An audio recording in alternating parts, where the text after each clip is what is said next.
За летний период на озеро Култубан съезжаются тысячи отдыхающих. К сожалению, не каждый считает своим долгом убрать после себя мусор с береговой зоны. Вследствие чего под конец лета излюбленное место отдыхающих превращается в настоящую свалку.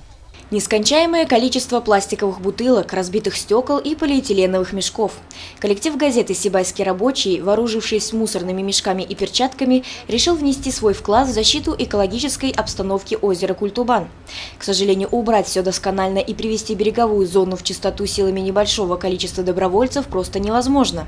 В социальных сетях то и дело можно наблюдать гневные сообщения жителей близлежащей деревни о том, что приезжие туристы, не уважая ни природу, ни население, оставляют после себя огромное количество мусора. Культубанцев тоже можно понять, но если честно, я с ними согласен, потому что я вижу, сколько машин сюда приезжает, и явно приезжают люди со стороны. Не скажу, что это именно сибайцы, но сторонних, я считаю, приезжает больше, и, к сожалению, мусора от них остается наверняка в разы больше, потому что сейчас мы собираем, в основном это пластиковые бутылки, осколки от стеклянных бутылок и все прочее, который говорит о том, что здесь люди отдыхали, но, к сожалению, не хватило ума за собой собрать и увезти их куда полагается.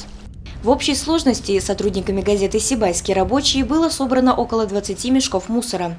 Наши коллеги надеются, что подобного рода внеплановые субботники, возможно, в дальнейшем будут проводить и другие коллективы городских организаций. Ну и, конечно же, чтобы наслаждаться чистым и прекрасным пейзажем родного края, необходимо наводить и поддерживать порядок всем вместе и каждому в отдельности. Евдокия Титаренко, Алик Кадыров, Гулькина Раскильдина, телекомпания СТВ.